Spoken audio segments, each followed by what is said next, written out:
So, last time we were looking at reasons for displacement, right? And we looked at two to three particular instances, particular issues which tells us that there definitely appears to be some sort of displacement of certain elements from one place to the other. So far, the reasons that we have seen, for example, we saw that the first reason was looking at X bar schema, there appears to be a clear distinction between functional layer and lexical layer. And if we go ahead with the subject NP in the specifier position of IP, or with the expansion of the head I, which breaks into agreement, tense and aspect and maybe few more, the spec position of AGRP seems to host subject NP. So, if we go ahead with that idea, then we are running into difficulty that how come a lexical item originates in functional layer. There appears to be no motivation for that. So, the point is it originates in the lexical layer, but we can't let it be in the lexical layer because that is the NP which has to take care of agreement features with the agreement features on the verb which is part of the predicate. So, they're looking at the scheme so far, there appears to be a contradiction that subject NP cannot be in the functional layer, it must originate within spec VP.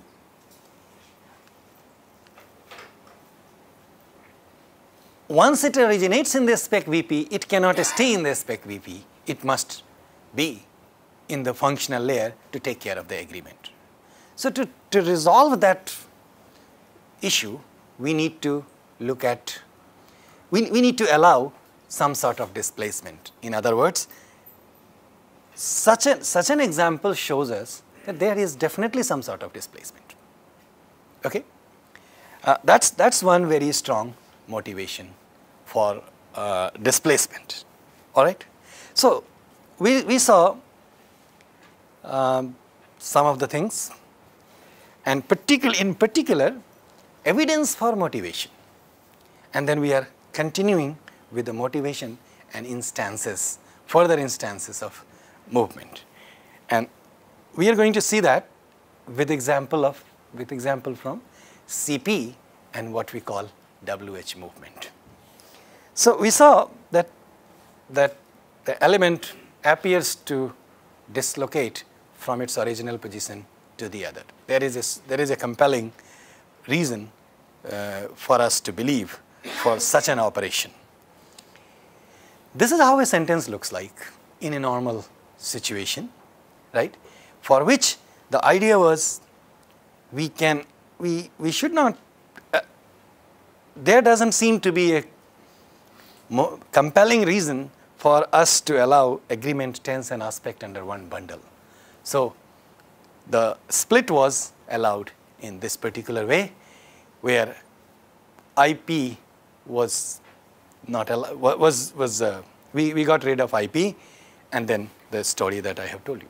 There appears to be two categorical layers of functional layer and lexical layer, and these are the things that we have seen. So, this is how a sentence looks like in a canonical order, right? Then, which is whether we look at IP or AGRP, this is how a sentence looks like. While looking at another module which was case theory, we looked at several other aspects. For example, in particular we looked at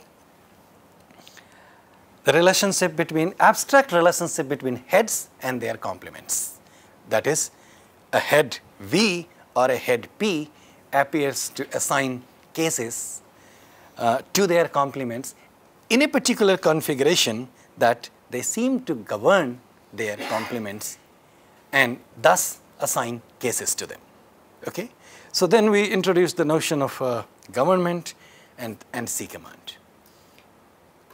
With the assignment of case 2, we saw a difficulty, and the difficulty was there doesn't seem to be a clear theoretical straight line answering the question of case assignment. That is, whether it's a assignment of accusative cases, assignment of nominative cases, there doesn't seem to be a straight answer to that. We have different patches to take care of accusative case assignment and nominative case assignment. On the top of that, even a couple of patches do not seem to solve all the problems. The problem is when we run into complement clauses, which is when we have a whole sentence, a whole clause as the complement of some head, then we see some difficulty with the assignment of case. So assignment of cases is also one particular motivating factor for split of functional layers, and then the idea is the case assignment must work in a different way, in a more systematic and unified fashion. Some earlier theoretical apparatus does not seem to take care of case assignment properly. Okay? Since we haven't looked at the interactions of case assignment and then the split of functional head, I'm going to drop that for the time being and go ahead with the examples of movement in particular. However, difficulties in taking care of assignment of cases in the theoretical apparatus that we have been discussing so far is definitely one of the factors for such kind of abstract displacement. Okay? Then we bring in a notion of CP, which is a complementizer phrase, and we have looked at the composition of CP. That is, what is a CP what does a CP look like? Okay? And then we see that sometimes head C takes the whole IP as its complement, and then the recursiveness of language also allows sometimes CP appearing in the subject position or in the object positions. Okay? So how does a CP look like when it appears in a subject position, and how does a CP look like when it appears in an object position is what we want to look at. And this will also give us one more chance to look at assignment of cases, particularly the assignment of cases in exceptional way. That is, we have to allow a new patch. Remember exceptional case marking? So this is going to show us one more example of exceptional case marking. So is this sentence okay? For her to laugh is difficult. Is that sentence good? No. The whole sentence is, in the bigger sentence, for her to laugh, does it appear like a subject to you? This sentence is just like John is running, right? Or John is tall.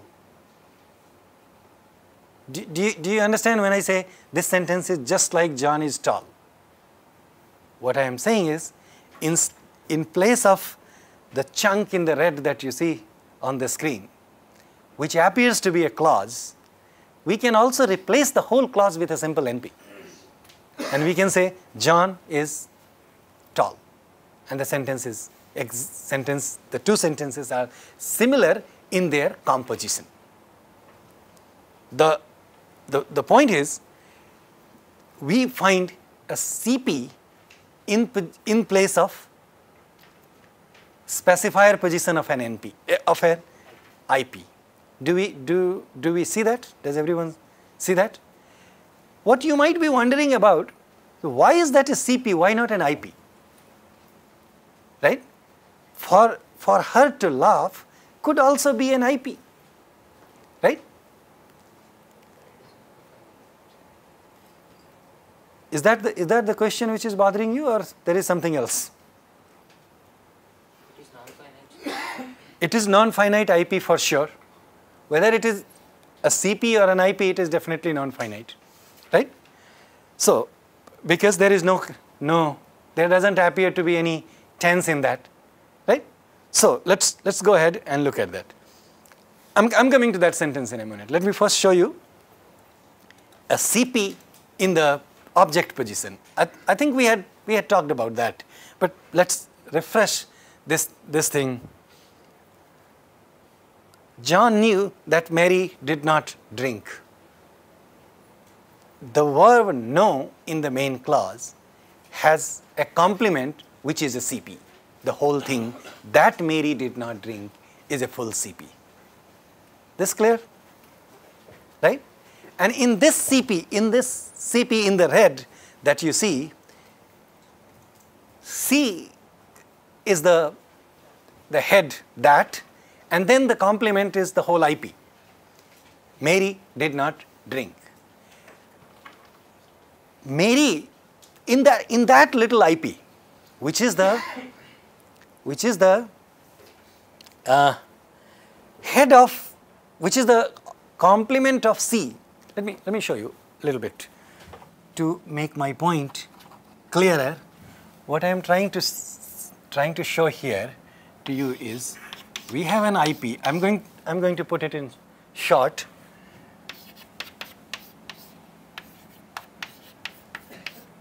We have a V and a CP here. All right? This C, this is the CP in the red that we are talking about. That, so we have a C bar, C, and then an IP. Right? Here is, we have our that. And then we have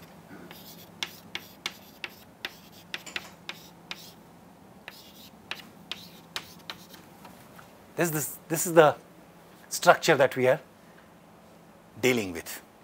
This is what we have on the screen, right? I'm talking about, in particular, this CP. This V as a head, which is no,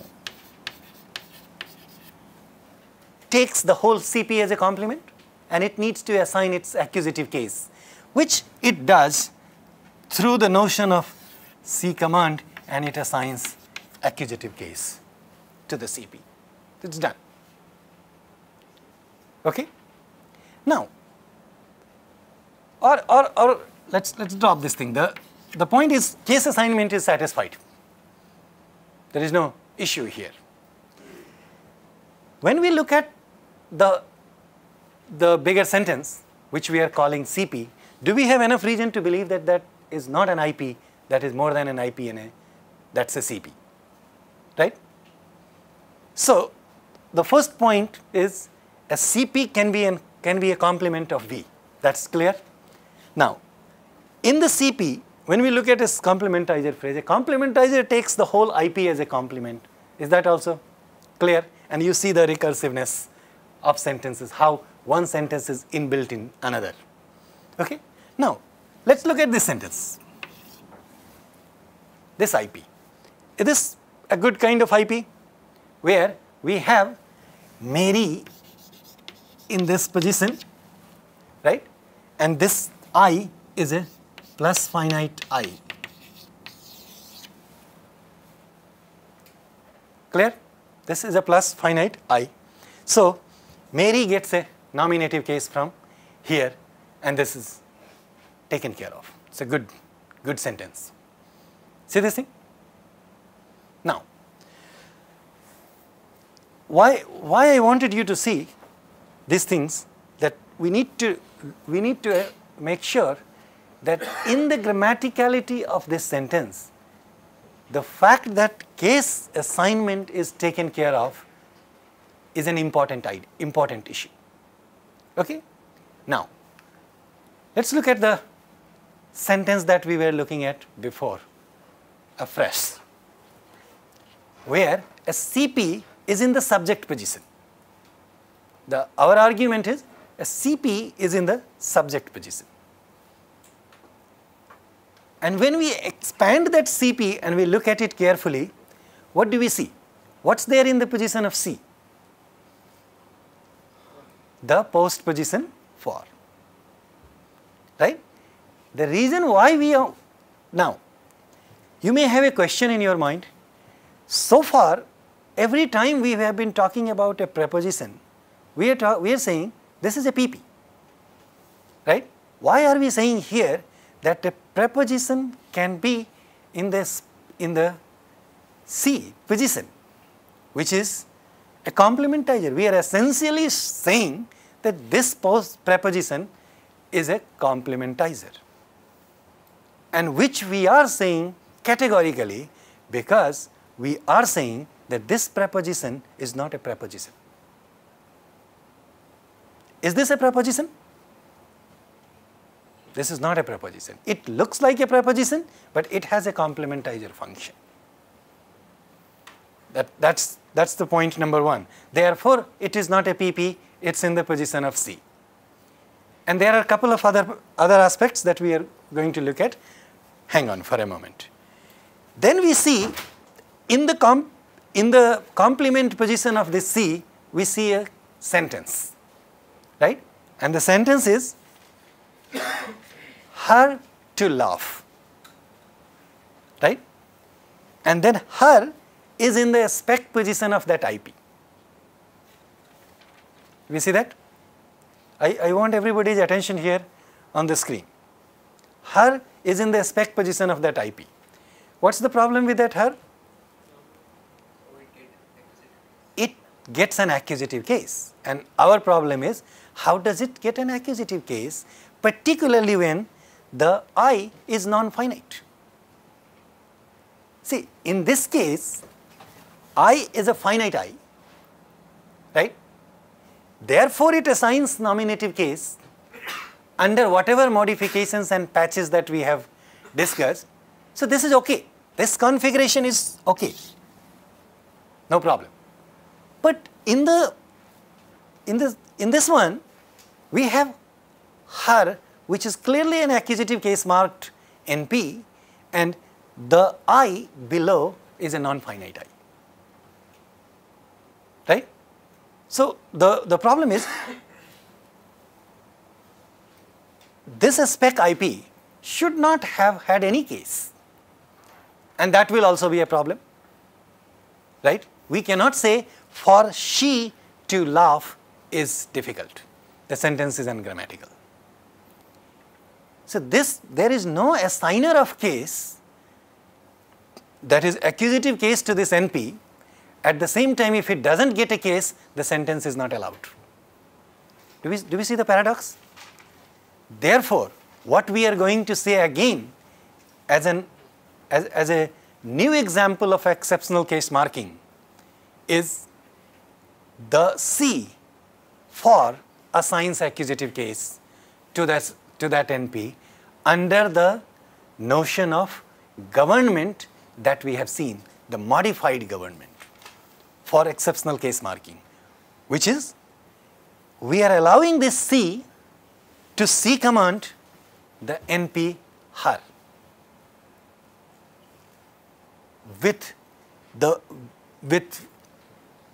clarity that maximal projection IP could be a barrier, right? But because this IP is a non-finite IP, we can allow that non-finite IPs are probably not barriers. Okay? Therefore, we have this kind of sentence which is allowed. And this is the reason why we must have a complementizer for in this sentence. If we don't have the for in this kind of a sentence, then the sentence is not good. Can we say her to laugh is difficult? We can't say this kind of sentence because, and now I hope you can see the point with clarity that the reason why we are unable to say her to laugh is difficult or she to laugh is difficult, these sentences are not allowed because there is no case assigner. Okay? And these kinds of sentences are difficult for the theoretical apparatus and they need to be taken care of within CP, with the barrier, within non-finite IP, and these are the critical terms. Okay? When you saw the last point about this issue, when you saw the last example of exceptional case marking, what was the case assigner in that case, in that example? When we were looking at the last example of exceptional case marking, which head assigned accusative case to the spec of IP which is non-finite? Verb. So what was the sentence? I want him to go. Right? So in that case, we don't need anything like a CP or a for because we already have a case assigner which is the verb. And it can assign case crossing the barrier which we are saying is not a barrier because it's a non-finite IP, and assign accusative case to the spec position of non-finite IP. Now, when we have a non-finite sentences in the subject position of a sentence, then there is no V for this to assign a case. Right? So, we need a case assigner. Therefore, a complementizer is allowed in that place, and without a complementizer the sentence is not good. Okay? So, to wrap it up again, the reason why I wanted to bring in the notion of exceptional case marking, there were two reasons for that. One, I briefly wanted to go through case marking, particularly exceptional case marking again. Then I also wanted you to see that the idea of exceptional case marking is important. It's not just one particular instance that we need to take care of.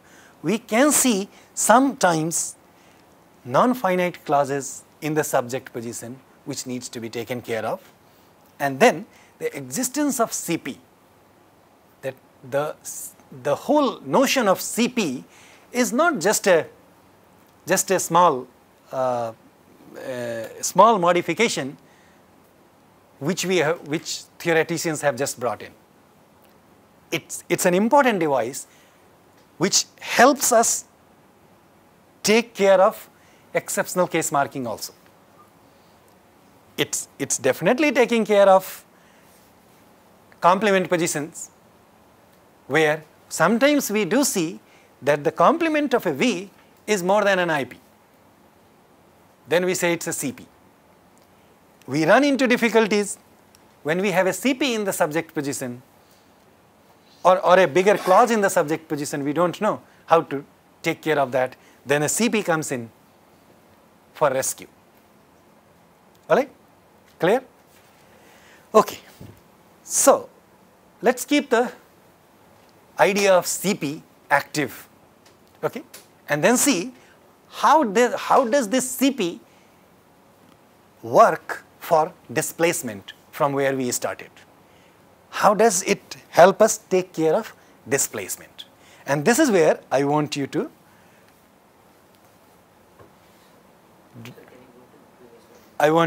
want your attention. Hold on. What did you want? Previous one. This one. Yeah. After VP spec and V bar, Mm-hmm. in the example, I want him to go. We wrapped it up at VP, right? VP is to go. Yeah. So here also VP is to go. To laugh. To laugh. Yes. Because I had a space, so I expanded that VP. Right? You see that? We have spec, head and a complement. And what is that? In the head position comes to laugh.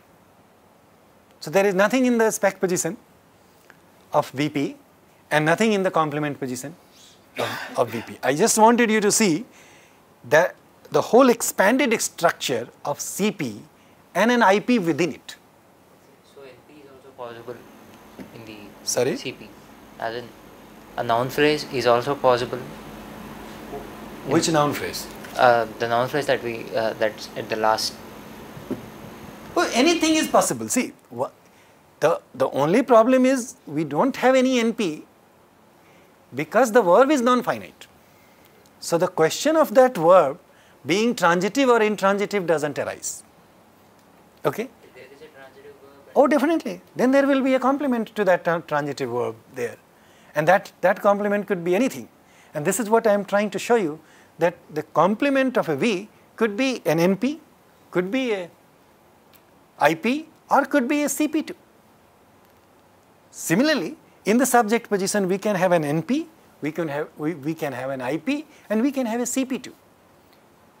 So there is the paradox that I want you to see, that which one is heavier, IP is heavier or CP is heavier?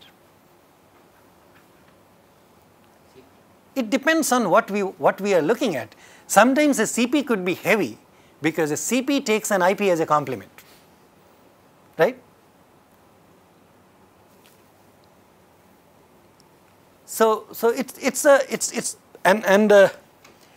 clearly I hope, and not only I hope, I believe that the point should be clear to you that we are not talking about circularity. We are talking about example of recursiveness. And these are the things which make people conclude that sentences could be infinitely long. It's not just a slogan. It's not just a nice idea. This is what tells you that a sentence could be infinitely long. Okay? All right. Can we look at these sentences now? I do want to retain this thing, and then we will come to another structure in a moment. But for the time being, I want you to look at these sentences very carefully. First of all, do you agree that these are pretty simple English sentences?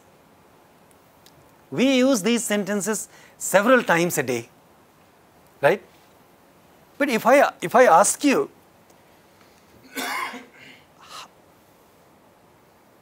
a couple of questions, then along with me, you will be able to see the complexity of these sentences. Okay? So let me put the theoretical apparatus aside for a moment, and let us look at some empirical facts of English. Okay? Very briefly, and then we need to come back to this point. What are the empirical facts of English? By empirical facts, we mean things that we can see in a sentence. The theoretical device could be abstract, for which we need to understand X bar or case assignment and all kinds of things. But empirically, and let me give you one example and then I'll ask you other things. So if someone asks me, what's a question word in English? What would be my answer? What is a question word in English?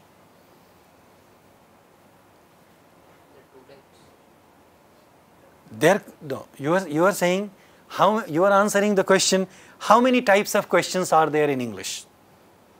And then the answer could be 2, which is not a correct answer. I'll tell you why it's not a correct answer and what is a correct answer also. But right now, my question is, what is a question word in English? Can you give some examples of question words in English? What, why, how, when. What, why, how, where, when, right? Will. Who. How? Will. What's the Is, common does. among all these words? The What's return common and among all answer. these words? Can we say that all of them begin with WH? Well, okay, see, you are right, there is a problem with this. Do you see there is a WH in how also? It's just in a scrambled order. Now, that jokes apart, with the exception of how, okay, which is not in the right order, question words of English are called WH words. Okay, question words of English are called WH word because most of them begin with WH.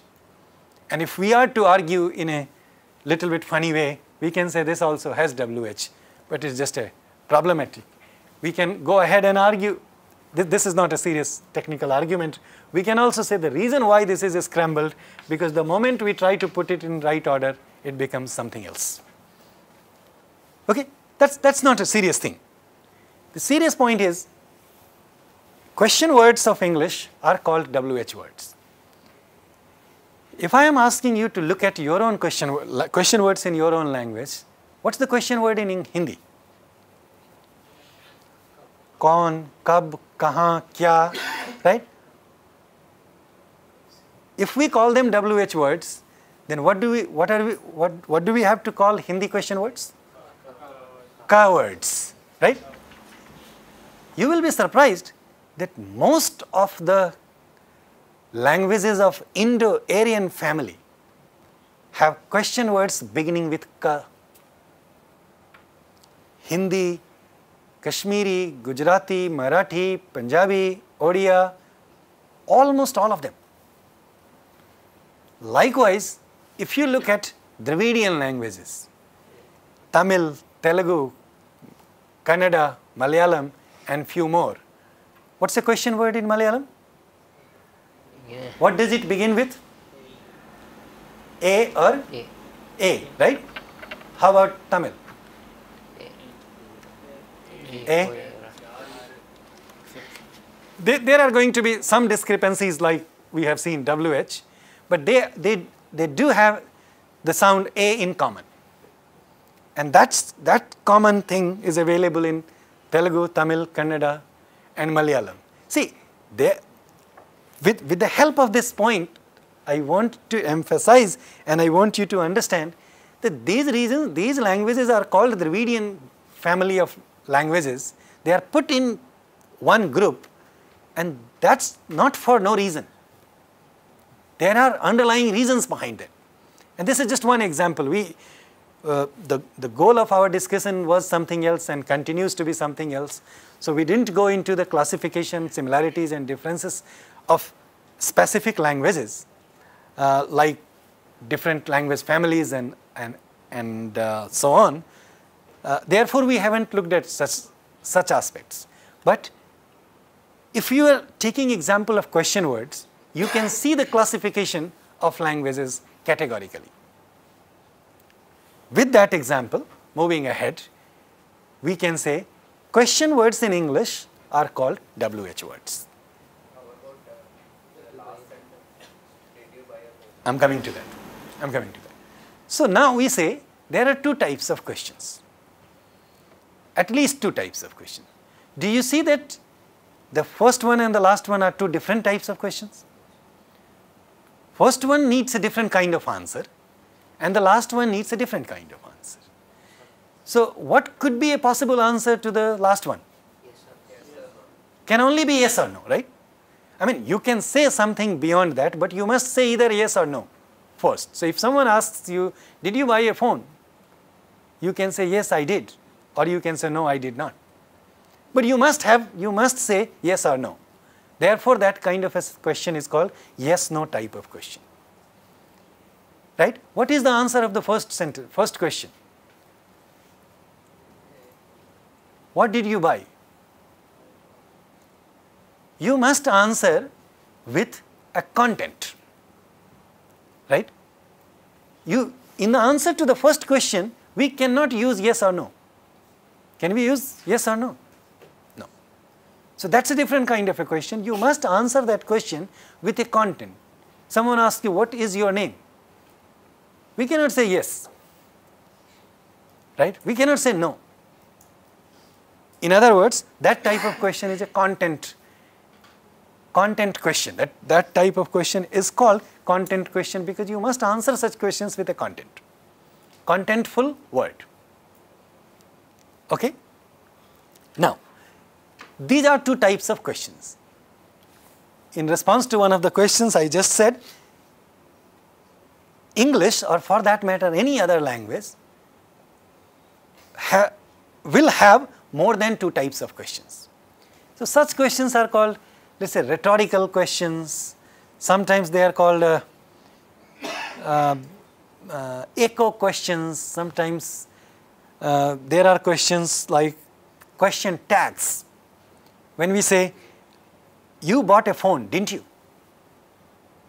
Okay. Didn't you buy a phone? Did you buy a phone? No. You didn't buy a phone, did you? Right? So such small questions that you see at the end of a sentence is called question tags, which is to confirm something. Okay? They are not really a question. They are called question tags. My point is, I don't mean to go into the whole inventory and typology of questions available in natural languages. These are the two prominent types of questions available in any language: yes/no question and content questions. I don't think we will have time to look at other languages for the purpose of understanding theoretical apparatus which works under principles and parameters. So let me focus on English, and if we have time, we'll take up some questions from Hindi or some other language. What kind of similarity do you see in the two questions of English, two types of questions of English? Do you see any similarity? Or what kind of differences do you observe between two sentences? Verb is same. Loudly. Verb is same. For? Verb is same. By. Verb is same, all right. Well, that's not really the same, but okay, go ahead. What else do you see? That's the clause. Did you buy? Sorry? Did you buy? Article. Article is what? Yeah. What is the article? Yeah. Where do you see the article in that? Did you buy a phone? That article is with the NP, right? So the point is, if you have an NP in the sentence, that's a different story. If you don't have an NP, then the A is out. Tell me about the question part. What's the similarity in both the questions, and what are the differences that you see?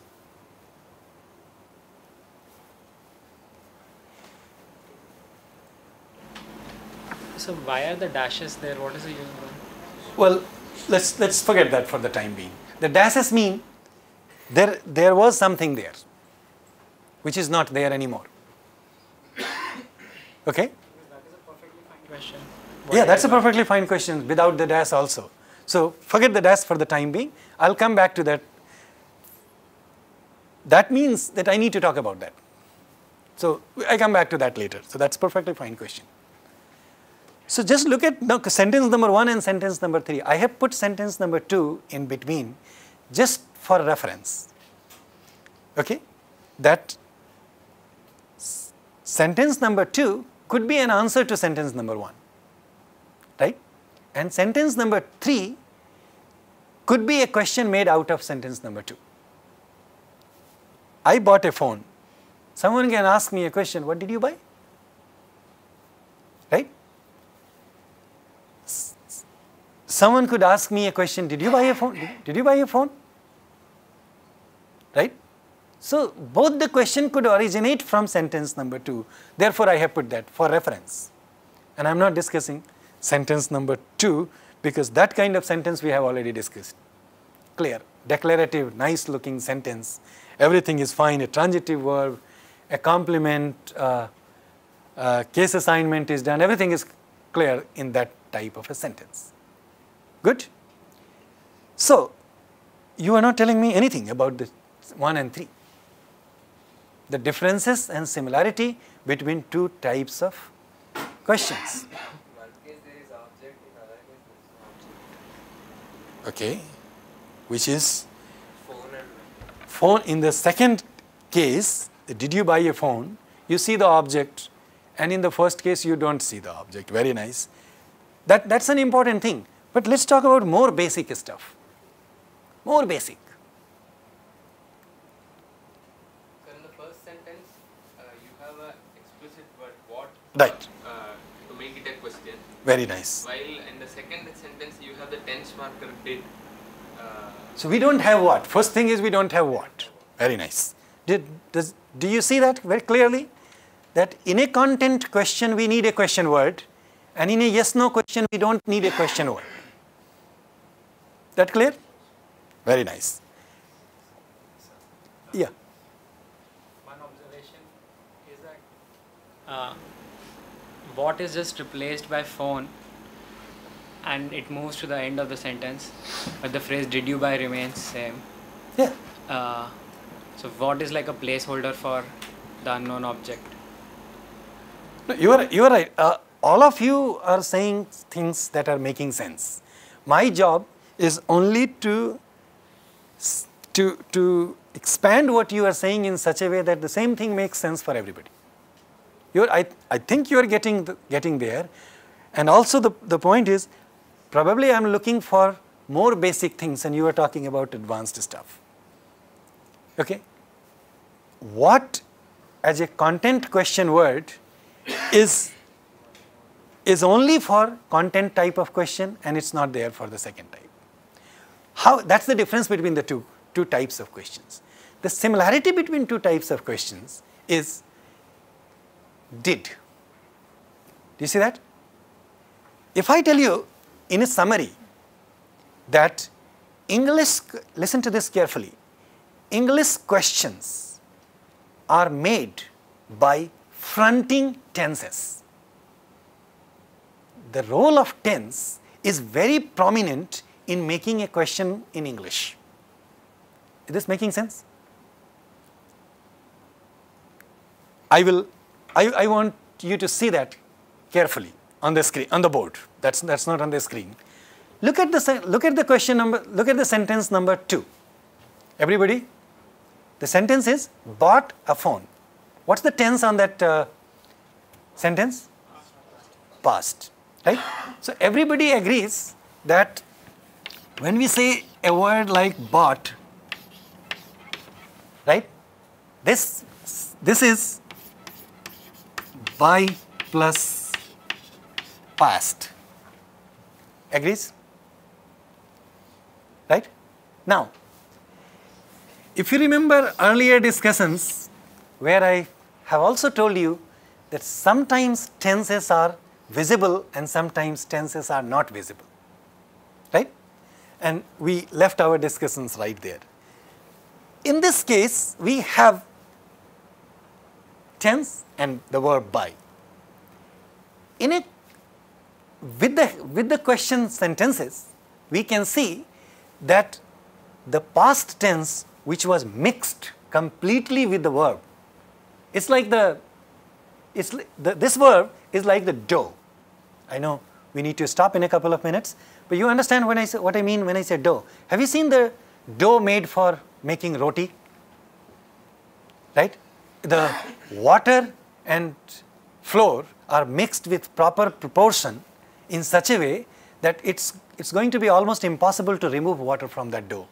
You can throw everything apart, but you can't really extract water and leave the flour exactly the way it was before. If you look at the verb buy, bought, the tense and the verb is mixed in such a way like water and dough. But in a language, it's possible to extract tense and leave the verb apart. That is what happens in a question sentences when we say, did you buy a phone? The verb is never going to have any tense on it after that. Therefore, we leave the verb as buy. We can never say, did you bought a phone?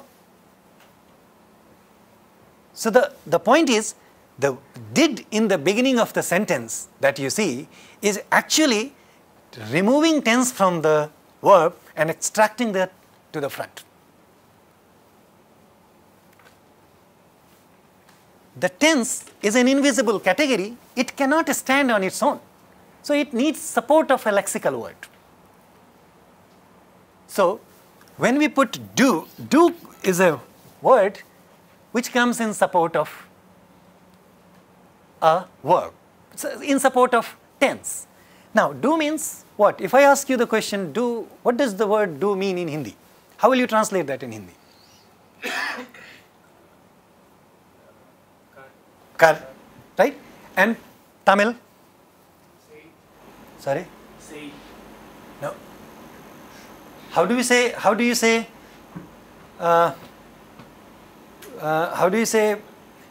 do work?